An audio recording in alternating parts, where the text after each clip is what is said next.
15 अगस्त को देश की स्वतंत्रता को 75वां साल पूरा हो जाएगा।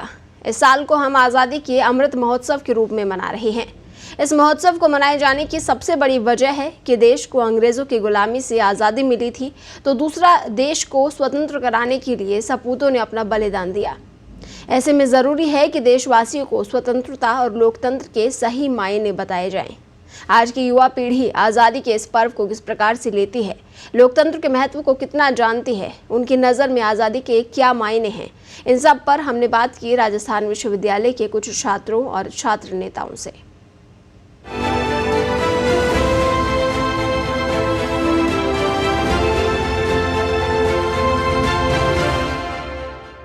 देश की आज़ादी के 75 साल पूरे हो रहे हैं और इस अवसर को पूरे देश में आज़ादी के अमृत महोत्सव के रूप में मनाया जा रहा है। न केवल स्कूल कॉलेजेस बल्कि राज्य सरकार की ओर से और केंद्र सरकार की ओर से भी अलग अलग तरह के प्रोग्राम आयोजित किए जा रहे हैं। लेकिन अगर बात करें यूथ की, तो जो आज का युवा है वो इस आज़ादी को किस तरह से देखता है, इस बारे में हम बातचीत करेंगे राजस्थान विश्वविद्यालय से जुड़े हुए कुछ छात्रों से। जी, सबसे पहले मुझे आपका नाम बताइए। आपका नाम क्या है? जी, मेरा नाम हीरालाल मीणा है। क्या कर रहे हैं? जी, मैं अभी मास कम्युनिकेशन में मेरा एडमिशन है। मास कॉम में आप पढ़ रहे हैं। आज़ादी के मायने आपकी नज़रों में क्या है? तो हमारे लिए आज़ादी के बहुत मायने रखते हैं। मैं उसको शब्दों में मैं आपको बयान नहीं कर सकता, जिसकी उतने पर बात की जाए उतनी कम है। लेकिन यही है कि जो आज़ादी में मिली है तो वो उन लोगों की वजह से हमें मिली है, उन लोगों के प्रति हम कृतज्ञ हैं और मैं उनको नमन करता हूं आपके माध्यम से। और मैं आज़ादी के 75 वर्ष के होने के मैं सभी पूरे देशवासियों को मैं आपकी तरफ से बधाई देता हूं। और मैं कहना चाहता हूं कि जो आज़ादी हमें मिली है उसके जो मायने हैं, जो लोकतंत्र हमारा देश है वो आगे बढ़े, शिक्षा के क्षेत्र में, स्वास्थ्य के क्षेत्र में, विकास के क्षेत्र में और विश्व गुरु की तरफ हम बढ़े। और तब जाके आज़ादी का जो सही मायने में जो सपना है उन महापुरुषों का वो साकार हो पाएगा, ये मैं कहना चाह रहा हूँ। जैसे कि ये बोल रहे थे कि आज़ादी का जो सपना है वो साकार तभी हो पाएगा जबकि देश का विकास होगा। सही मायने में हम तभी अपनी आज़ादी को समझ पाएंगे। और भी स्टूडेंट्स हमारे साथ हैं, उनसे भी बातचीत करते हैं। अपना नाम बताएं। अश्विनी कुमार गुप्ता। अश्विनी, क्या कर रहे हैं? मैं LLB फाइनल ईयर हूँ। LLB आप कर रहे हैं, तो लॉ आपने चूज़ की, तो आपको लगता है कि इस प्रोफेशन के ज़रिए आप किसी तरह से देश की सेवा कर पाएंगे या आज़ादी के जो मायने हैं वो आप समझा पाएंगे? आप बिल्कुल ये प्रोफेशन है देश की सेवा करने के लिए बहुत मतलब वरदान है। ये प्रोफेशन है जो ठीक है, आज़ादी में हमारे जो पूर्वज थे उनकी बहुत कुर्बानी इसमें मिली, इतनी आसानी से नहीं मिली।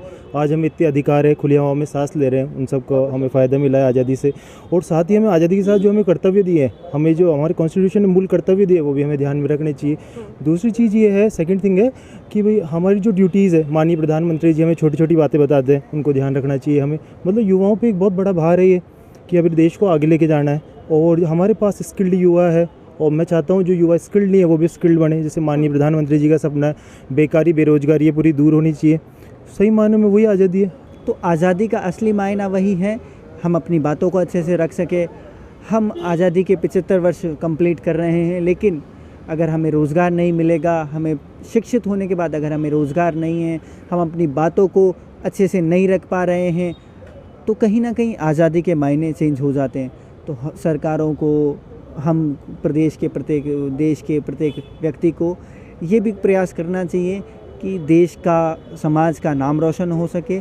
इस तरीके के हमें भी काम करने चाहिए। साथ ही साथ सरकारों को भी इस तरीके के प्रयास करने चाहिए ताकि एक बेहतर समाज का निर्माण हो सके, बेहतर देश का निर्माण हो सके और देश के जो युवा हैं वो उन्नति कर सके ताकि विश्व पटल पर हमारी एक अच्छी इमेज बन सके। वर्तमान समय में 70% युवा है भारत की, अगर जनसंख्या की हम बात करें, उन युवाओं को अगर मद्देनज़र रखकर सरकार फैसला करेगी, सरकार योजनाएं बनाएगी, सरकार उनको देखकर कार्यक्रम करेगी, तो कहीं ना कहीं यही आज़ादी होगी असली मायनों में। आप मुझे बताइए कि एज ए यूथ आपको क्या लगता है कि आप अपनी आज़ादी, हमारी देश की जो आज़ादी है उसमें किस तरह से योगदान दे सकते हैं, इसको बनाए रखने में? आज़ादी बनाए रखने के लिए योगदान हम इस तरह से दे सकते हैं कि जैसे आने वाला, जैसे अभी राजस्थान यूनिवर्सिटी में चुनाव चल रहे हैं, 2 साल से हिसाब से सारे चुनाव हो गए थे पर राजस्थान यूनिवर्सिटी में चुनाव नहीं हुए। राजस्थान यूनिवर्सिटी में चुनाव इस वजह से हुए जब छात्रों ने यहाँ प्रदर्शन किया, CM साहब के पास गए, पहले भी गए पर चुनाव नहीं हो पाए, पर यहाँ पे प्रदर्शन किया, यूनिवर्सिटी को बताया कि चुनाव होना ज़रूरी है। आज़ादी के लिए छात्र हमेशा संघर्ष करते रहते हैं। सबसे पहले संघर्ष राजस्थान यूनिवर्सिटी में जितने भी छात्र संघर्ष करते ही रहते हैं युवाओं की आज़ादी के लिए।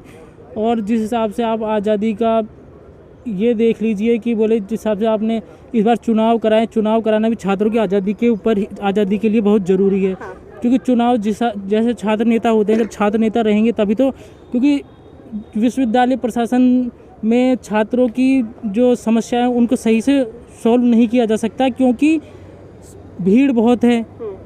और जिस हिसाब से छात्र होते हैं, छात्र किसके पास जाएं? छात्र नेताओं के पास जाते हैं। छात्र नेता छात्रों में से निकलते हैं। छात्र नेता ही बच्चों को जिनसे डायरेक्ट संबंध होता है, छात्र नेता के पास जाते हैं। छात्र नेता अपने हिसाब से उनकी सुनवाई करते हैं। वो अपने हिसाब से, जो छात्र नेता पुराने छात्र रहते हैं तो उनको पता रहता है कहाँ पर छात्र को कहाँ भेजना चाहिए। मेरा नाम माणिक भारद्वाज है, कॉमर्स कॉलेज से। जो अमृत महोत्सव मनाया जा रहा है, आज़ादी जो हमने बहुत मुश्किल से पाई है, इसको बनाए रखना हम सबके लिए ज़रूरी है और सबका कर्तव्य। अधिकार तो हम सबको मिले हैं, लेकिन कर्तव्य का पालन भी किया जाना चाहिए। और राष्ट्रभक्ति या देशभक्ति को प्रूफ करने के लिए अपनी जान देना ज़रूरी नहीं, बल्कि ज़िंदा रहकर अपने देश के विकास के लिए काम करना बेहद ज़रूरी है। पत्रिका टीवी के लिए कैमरा पर्सन संजय शर्मा के साथ राखी हचेला।